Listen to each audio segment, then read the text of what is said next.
All right. Welcome back to my channel. If this information is helpful for you or beneficial to you, please hit the subscribe button and the like.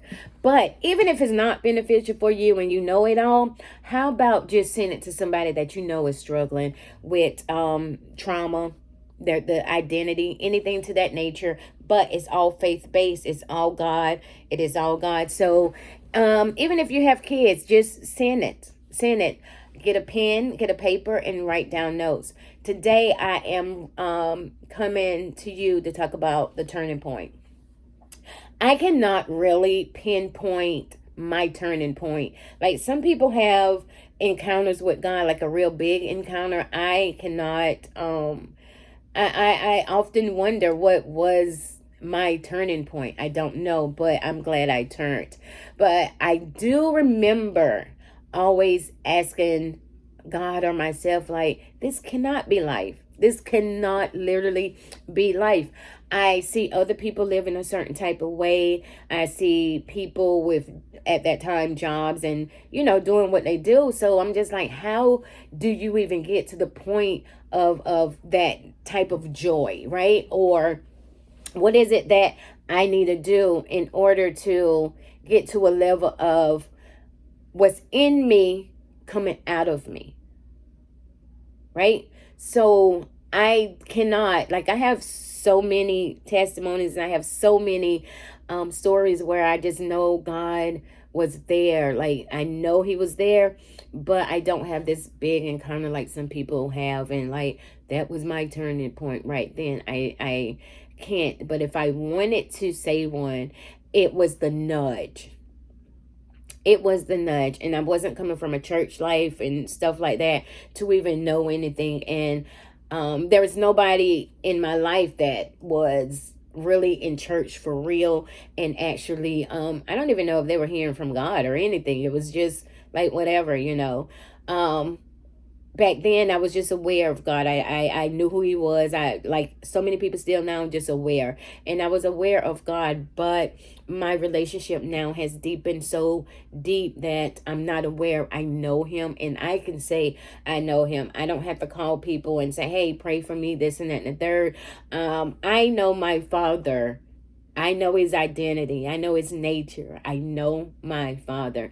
And it amazes me from who I used to be to who I am now to I know that there's a bit of future me. I'm just grateful to God to be able to still be alive and see what he's doing in my life. Now, today, we're going to just talk about the turning point when God pushes you to change. And here's the thing. A lot of times, you know that God is pushing you to change, but because of your selfish ways, or you don't want to give up this, or you don't want to give up that, oftentimes we push that nudge or we push that change aside, because I know I did. I regret not knowing God sooner. I regret not knowing Jesus sooner. That is the only regret I think I will have. If I had to have one, that would be it. I wish I would have known him sooner. Right? Okay, so today I want to talk about your turning point. That moment in life when something inside of you says, I can't keep living like this. And that was my story. That was my story. Like I said, that material that I'm giving you guys is what I live by, or I done went through it, whatever the case may be. I have so many notebooks. I am going to write a book, a book one day of combining it together at some point. But for right now, I'm just doing what God told me to do, and I'm taking it step by step. I don't just go out and run out before my Lord, but that is what I was feeling like. I can't keep living like this. I cannot keep living like this. So how many of you guys right now that are saying that to yourself, I can't keep living like this. I just can't. Like, this can't be life. I cannot keep living like this. And it was a constant thing for me. And I knew that that was a nudge. I knew it was something because it was too heavy.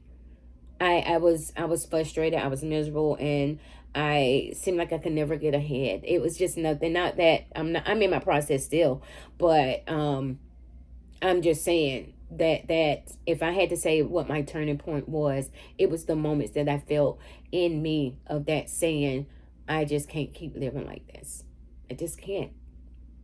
Everyone has one. Some hit it early, some hit it late, some never respond to it. But a turning point is God's invitation to step into who he created you to be. Now, you have to be careful with this because everybody has something in their life where it's like a turning point.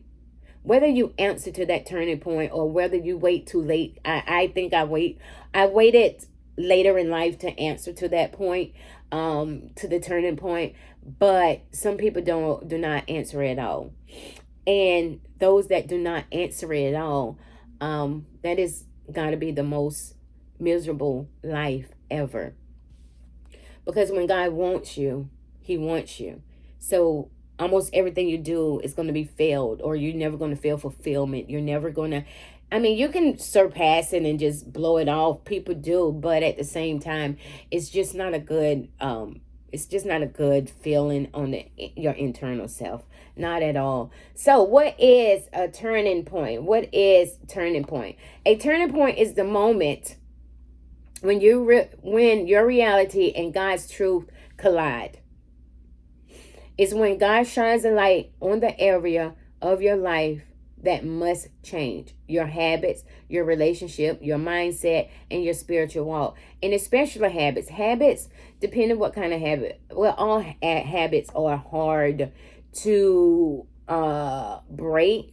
But some people are headstrong and they can put their mind to it and just do it. Like with me, I am struggling with a habit that I need God to deliver me from. And I feel as though I know God has already delivered me from it. It's just I haven't came into total surrenderance or agreement, allowing him to go ahead and work it out in my life. You know what I'm saying? Like, I'm not starving it. I give in to that thing. Okay, so let's think about somebody in the Bible, in the book of Acts, that had a turning point. Saul had a literal turning point when the light of God knocked him off his path and redirected his whole entire life. God did not ask Saul, "Are you comfortable?" He said, "Get up and go." And you will be told what to do. A turning point is when God interrupts your normal. And this right here kind of like makes me tear up because God has interrupted my normal. I prefer to not live like this. You see what I'm saying? I prefer not to live like this, but I have no choice. I'm going to follow and do what God say do. I prefer to be working. I prefer to be able to go out and, put gas in the car. My car is still broke down from February. I'm in a vulnerable place. I'm in a broken place. I'm in a place where I watched my credit go from 800 to, I don't know what it is now, to the point where like I'm 3 months behind on everything. But God, I have to remind myself, but God, in the same sense of, I have to say, I didn't put myself here. So when I think about, I didn't put myself here, that means I know that God put me here and he's going to work it out. I would never chose this for myself. I would never have chosen this for myself because it puts you in a state of feeling like a beggar or, just you don't have anything. I put in applications and it's all blocked. I even started a job and he still blocked that too. And now it's just like, okay, God, you have my full attention. So I'm paying attention and I go through my stuff just like you guys, but I know where my help is coming from. I know I stand on that 10 toes down. God is my source and he will provide. He will provide. So just like he uprooted Saul's life, right? He's going to do the same for yours. But he don't uproot or interrupt our lives for, just to punish us or make us suffer. No, he do those things because it's going to benefit us in the long run. Also, you have to think about, you have to look at it in a different light, your perception of the thing that you're in. My perception is this right here. It's not for me. The things I'm suffering, the things I'm going through, it's not for me. And I've never been a selfish person. So, God, if you have to use me in this way in order for me to bring souls or bring whatever to the light, I will. I've never been a selfish person. Never. So, yeah. Yeah. A turning point is when God interrupts your normal. Yeah. The breaking point, when change can no longer be avoided.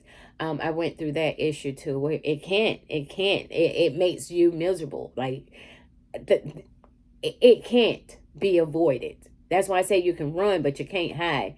Before the turning point, there is a breaking point. The moment life becomes too heavy to carry the old way. When I was at my job, and I've been doing CNA work for years, and I loved it. I can do it with my eyes closed. But for the last 4 years, from starting 2023, I knew God was tugging at me, but I didn't know how to let it go. I wasn't sure. Even if he sent me signs, I'm still going back. God, I need clarity. It took me to get sick for almost 2.5 years, just for me to say, okay, God,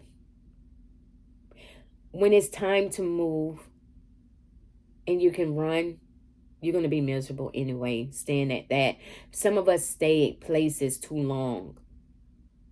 And that happened to me as well. Staying at a place too long when he was telling me to move. And it probably delayed a lot of things in my life. But the thing about it is, God is a restorer. He's a redeemer. So the times that I did delay, it's not that he can't change my life and give me everything tomorrow, because he can. But I just want you to know, be mindful of those things. Okay, so before the turning point, there's a breaking point. The moment life becomes too heavy to carry the old way. This is when the pain of staying the same becomes greater than the pain of changing. And that happened to me. The pain of staying who I was and that job became greater than the pain of changing. I'd rather go through this pain of change, God, because me staying like this, I'm miserable. I was miserable. Okay? Your patterns stop working. Your excuses stop making sense. God removes your comfort zone. And that is one of the major things. People do not want to be uncomfortable. I'm very uncomfortable right now. Sometimes I have to ask my kids, hey, can you buy me a coffee? Or text one of my friends just to see, can I get a coffee from Dunkin' Donuts? You know, it's just, I have nothing. I have nothing right now or yet, you know, but you can't get comfortable. He's here to change that, because the thing is, we get so comfortable in a situation that we don't want to move. I feel like, God, don't let me get comfortable and stuck like this right here, because I don't want that. But what if I do get comfortable of just doing this and not go out and do what he say do when it's time? He's going to stir it up and make me move. We don't like change. We like things that are comfortable for us. And that's never a good thing. That's never a good thing. God does some of his greatest work when we break, not when we are pretending to be strong. I had an issue with being strong. I actually, this year, I was in the bathroom and I just cried to God, like, God, you know, I don't want to be strong. He's telling me to do something and my head's strong. I'm headstrong. I'm self-reliant. And I got all that stuff from the past. So when he's telling me to do something, I don't know how to do what you're asking me to do, God, because I have been strong all my life and for so long. Now you're coming and asking me to soften up, move out the way, surrender. How do I do that? How do I even do that? What does that even look like, to rely on somebody? And I got to a point where I'm like, okay, if I can't rely on a physical person, how can I just rely on you, God? It was so much that I went through. of my internal self in my head. And I'm just like, God, you got to do it. You got to help me not be strong. In the situation I'm in now, I am not strong. So I watched him break me. I'm watching him break me daily. Okay, so why we make excuses instead of taking accountability? Excuses are protection to avoid responsibility. People use excuses because excuses let them stay comfortable. Change requires discomfort. Accountability requires honesty. Excuses let you stay the same without feeling guilty. I was really big on excuses. Excuses shift blame. It's easier to point at people, trauma, circumstances, or your past than to admit your decision played a role.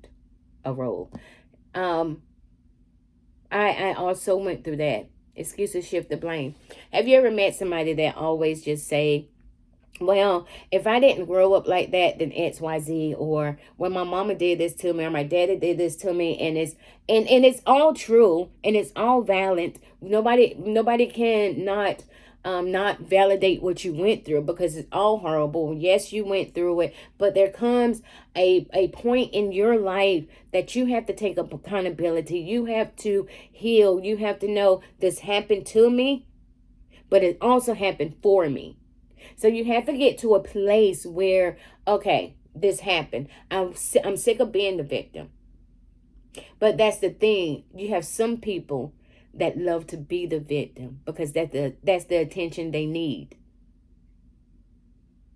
I did all that.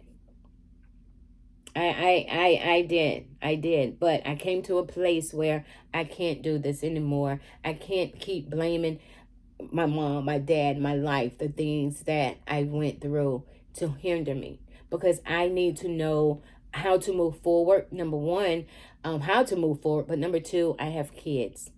So I need to break whatever is on me, because it's not going into the next generation of my kids, my family, or my grandbabies and their kids. No, we're not doing that. Satan has stolen enough. So enough is enough, and it stops here.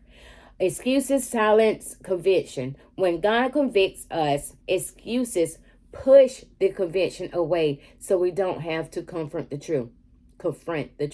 And that's why I was telling you guys why I don't like the term, well, you're only human. Do not say that to me. Do not say that to me. You're only human. Because my comeback is, well, I know better. And you're going to get to a place where you're mature.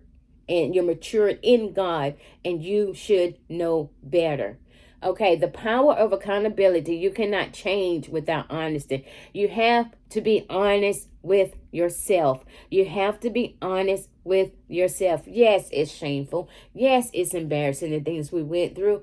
But you have to be honest. You have to admit it. You have to hold yourself accountable. Like, you just have to, in order to get free. We can't come to God all the time and hiding these things and as if he don't know. God cannot heal what you're hiding. He cannot. Okay?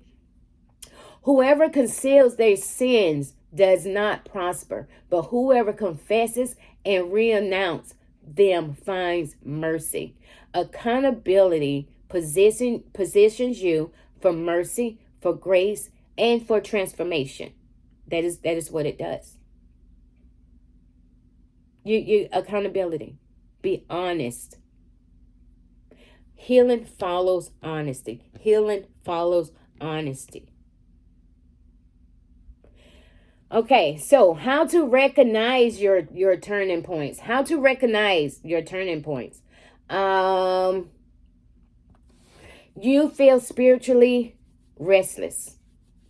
Went through that. And that's why I'm telling you, I went through all this. This is not something that somebody else have to tell me. This is something in the last 10, 11, I don't know, years that God has taught me and shown me. Just me and him. So I'm not giving you something that I'm assuming is going to work. I'm giving you what I know is going to work. It got me to where I'm at now. So I can only imagine my future. Okay. You feel spiritually restless. Your spirit is not comfortable with the life you're living. And that is what I'm going through right now today. That's what I'm going through right now today. I'm not comfortable where I'm at. My spirit is not comfortable. I'm miserable. But that's because I think it is something that I'm trying to break. And it's those cigarettes. And God is honestly pushing it to the point where, okay, he's getting to the root of it. And I'm working with him to get to the root of it daily. So I know in the next few weeks, the next day, I would say in the next minute, there is going to be a breaking. I'm already free. I just have to walk into it, and I have to be disciplined. Doors start closing. What once worked stops working. God starts removing people or options, not to hurt you, but to shift you. You can't take everybody with you. I don't care how much you love your mama, your brother, your sister, your cousins, your aunties. Some people just can't go with you. And that's even family. That's even family. You feel conviction, not condemnation. Condemnation. You feel conviction, not condemnation. I mean that word right now with me speaking this you feel conviction, but not condemned. Conviction is God saying, I have more for you than this. You're tired of your own cycles. You're frustrated because you know you can do better. And that's where I'm at too. And I remember going through all of those. And that's how I can give it to you, how to recognize your turning point.